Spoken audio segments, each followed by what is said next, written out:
Hello, and welcome to the General Mills Chef Studio. I'm Chef Monica, our K-12 corporate chef. Earlier this year, I recorded a video showing our Yoplait yogurt featured in ideas for all sorts of food holidays. It was great fun, but I only covered January through June. Well, I'm back with yogurt ideas for the rest of the calendar year. National Gummy Worm Day is July 15th. It's a fun place to start. Vanilla yogurt mixed with cocoa powder and a nut or seed butter makes a delicious mud. I used wow butter in this one. The combined yogurt and soy butter gives you two meat alternates. Adding Cocoa Puffs not only gives kind of a pebble look, but it also meets a grain component. Add a half a cup of fruit. I like strawberries and oranges with chocolate. And you have a grab-and-go lunch that works even without the gummy worms. Of course, these little guys just make the lunch even more fun. July 22nd is National Mango Day. I put a spicy spin on this version of a mango smoothie inspired by the popular Mexican dessert, mangonada. I've included red chili flakes in the smoothie and then garnished it with tahini powder and a lime. Or, individual packages of tahini and chamoy are both available for K-12 if you want your students to be able to customize the cooler themselves. I'm serving this with a salad and a whole grain garlic twist made from our Pillsbury whole grain biscuits. National Watermelon Day is August 3rd. Have you ever thought of using cubed watermelon for ice cubes? You can actually freeze them to use, but refrigerated works just fine too. I have them in a blueberry cooler made with equal parts of blueberry yogurt and grape or cranberry grape juice. I love the striking colors of this beverage. In keeping with the picnic kind of feel, I'm serving these with the biscuit pretzel dog from our Dough For It recipe collection. August 31st is National Trail Mix Day. I've made a trail mix out of a variety of our cereals. Mixing up the cereals magically switches them from breakfast into a festive treat. I'm using this serving cup with the school logo that I got from Minnesota's Orono School District, but a cello bag or even a paper boat would work too. The dried cranberries and marshmallows give it that trail mix feel. I'm pairing the trail mix with the Yogo coffee cooler that I made with yogurt, instant coffee, and chocolate milk. This is kind of a slurp and munch combination that I think would be popular with your high school students. Add some cheese and an apple, and you've got lunch. September is National Honey Month. Honey collecting typically ends this month as bees settle in and start preparing for winter. Commemorate their efforts with the Honeybee Parfait, complete with a cute fruit bee and honeydew melon. What's that buzz? Where's the honey, you ask? Well, it's in the honey Cheerios you serve with the parfait, of course. I'm not ashamed to admit that I borrowed this tropical parfait idea after seeing a similar one a K-12 operator posted on social media. Starting in 2019, the USDA allows dried coconut to credit as fruit. Like other dried fruits, it credits at twice the volume served. Isn't this a beautiful way to celebrate World Coconut Day on September 2nd? I'm serving it with the Nature Valley Cinnamon Crisps on the side. The day set aside to honor Native Americans varies across different states, but is September 23rd in some. Check the date in your area, but this is a delicious parfait to serve anytime during the fall. This recipe is from a booklet developed in Wisconsin as part of their USDA Farm to School program.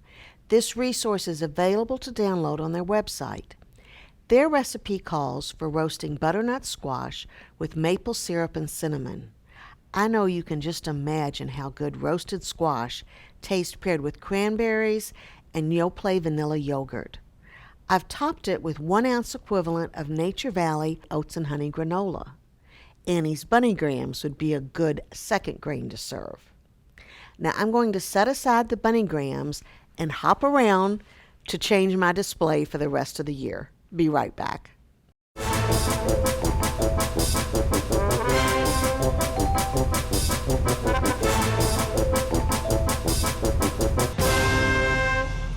And here I am ready for the end of the year holidays, starting off with National Oatmeal Day on October 29th. Warm oatmeal is always good, but chilled overnight oats are tasty too.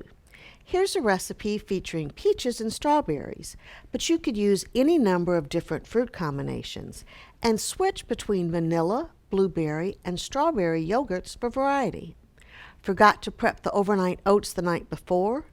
Pull your Nature Valley soft oatmeal rounds and have a hearty, warm breakfast ready to serve with less than 10 minutes oven time. I'm sure you have lots of ideas of foods you could serve for Halloween. Consider adding this Franken-mint Blenderless smoothie to your list. Along with vanilla yogurt and applesauce, I've used apple juice with a bit of mint extract and green food coloring to turn this into a mint smoothie. I showed these at A&C a few years ago, and a delightful operator named Chrissy showed me how to draw the monster face on the cup. I like the mint served with the soft fill Cocoa Puff bar and orange slices. The fake candle is optional. November is National Peanut Butter Lovers Month. This hefty serving of smoothie is sure to win the hearts of your students who love their PB.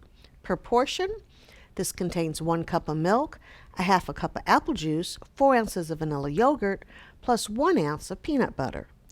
Everything credits toward the meal components except the peanut butter. USDA regulations do allow peanut butter in a smoothie recipe, but the regs do not allow that peanut butter to count toward the protein meal component. That's okay. Tummies don't know about government regulations, but they do know what is satisfying. I've paired a grape-filled crescent with the peanut butter smoothie. I can personally recommend this as a deliciously dunkable pairing. Cereal milkshakes are on trend and taste good. I converted that concept into a K-12 smoothie, which I'm calling a cereal cooler. Now, the cereal won't credit according to the USDA regulations, but a 1/4 ounce of ground cereal adds a bit of texture and a lot of flavor. I've used Cinnamon Toast Crunch to make this CTC cooler for National Cinnamon Day on November 1st. This is another substantial beverage similar to the PB Power Cooler I just showed you.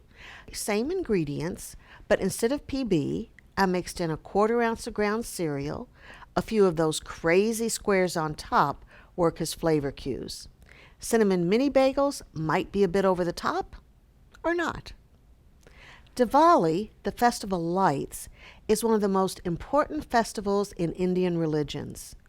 This holiday symbolizes the spiritual victory of light over darkness, good over evil, and knowledge over ignorance. The date changes, but in 2023, it's on November 12th. Marigolds are a popular flower for this holiday, representing brightness and positive energy.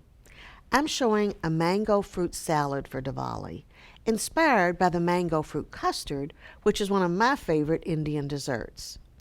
I mixed a 1/4 cup of pureed mango into 4 ounces of vanilla yogurt. Then I folded in a half a cup of fruit, some fresh banana slices, in with canned fruit cocktail. I also included a bit of cardamom, which is a traditional spice for mango smoothies. A dollop of vanilla yogurt on the top and some sprinkles do make this festive. I'm showing it with a curried chickpea samosa from our Dough For It recipe book. December is National Pear Month. Why December? Well, that is the peak month for availability and flavor of fresh pears. Canned pears, of course, are easily available year-round and are a USDA commodity food. I had some fun playing with pears and mixed them up with frozen blueberries. When you let them sit overnight, those little berries lend their blueness to the pears and kind of turn them into hippie tie-dyed pears. I've layered the fruit mixture with blueberry and vanilla yogurt for a lovely parfait. I'm showing the parfait with blueberry scones made from our blueberry muffin tops cut in half before baking. I'm closing out the holiday calendar with Kwanzaa.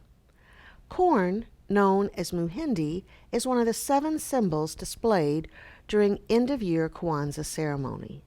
This corn cooler recipe was inspired by sweet corn ice cream that I had at the state fair one year. If you're looking for appropriate ideas on what else to serve, I suggest you turn to the wonderful resources Old Ways has on the African heritage diet. One final note why I selected corn for this holiday. I read that for Kwanzaa, corn represents children and the promise of their future. What could possibly be more appropriate for this K-12 audience? Thank you, and I hope you enjoyed these ideas as much as I have enjoyed gathering them for you. And for even more ideas, don't forget to check out SNA's website for their food holiday calendar. Happy holidays.